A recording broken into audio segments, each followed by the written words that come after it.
Huyu anaitwa Mbuga kutoka Kirinyaga.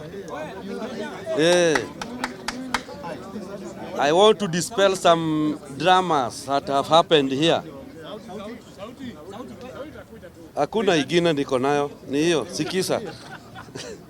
Members, let us not be intimidative, okay? Tuache mtu akisimama hapa, kama nini, kama una heckle, utakuja useme yako hapa. We are being treated to root of drama here. That he knows peace. That he has very good foreign policies and all that. President William Ruto.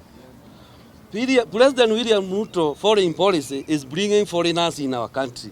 That is his foreign policy. Whatever the guy who had the whisk here, and I think ile ng'ombe ilikufa na hiyo mkia iliheshimiwa kushida. Sorry for that, Mr. Isa.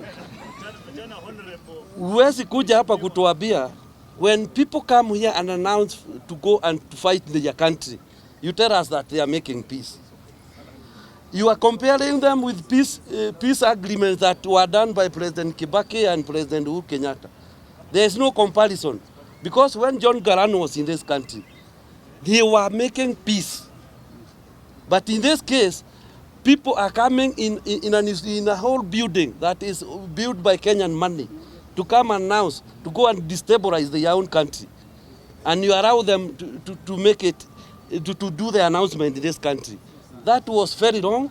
That is painting our country in the wrong way. We had the guys from M23 some other time. They came in this country. The president of DRC requested President, can you arrest those rebels for me? He didn't. What is happening in Congo now? Bloodshed.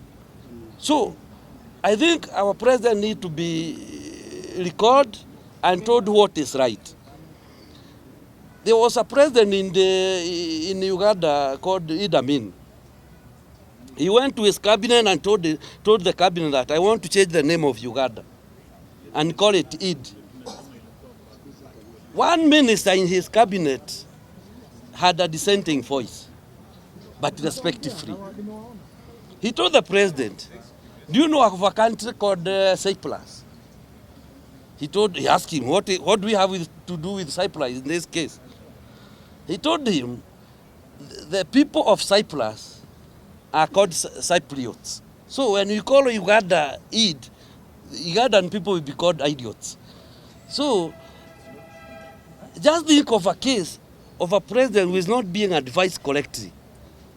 He changed the name and said, let me change the name of the country and call it Ruto. We'll be called Ruta. So in this case, our president is getting the wrong counsel. If he is being cancelled, if he dares to listen, let it listen from this forum that the country is not happy with whatever he is doing. We have lost our regional reputation, and that worked too much for one Raila Odinga to lose the seat that he was fighting for. Because our regional disorganization is the one that caused Mr. Raila Odinga.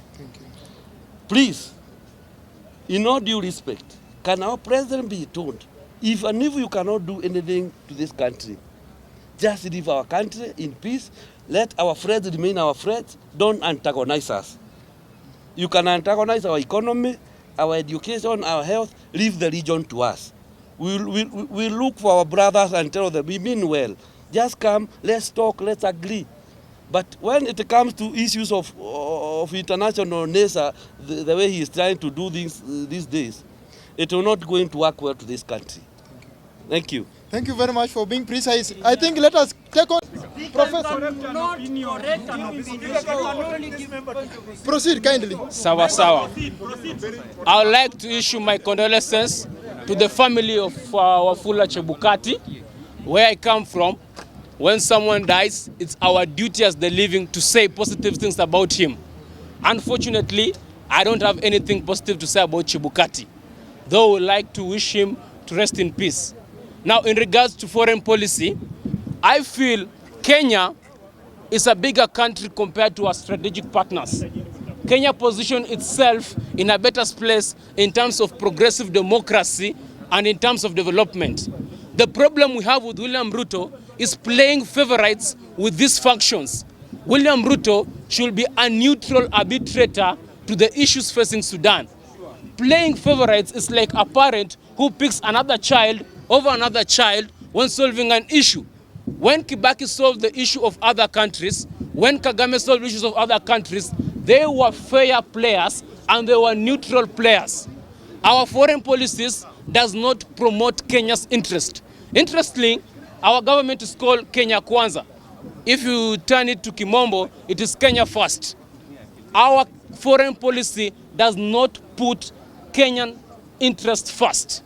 For example, when it comes to the application of visa to the United States of America, a lot of us here pay a lot of money, $200 plus, so that we can go to America.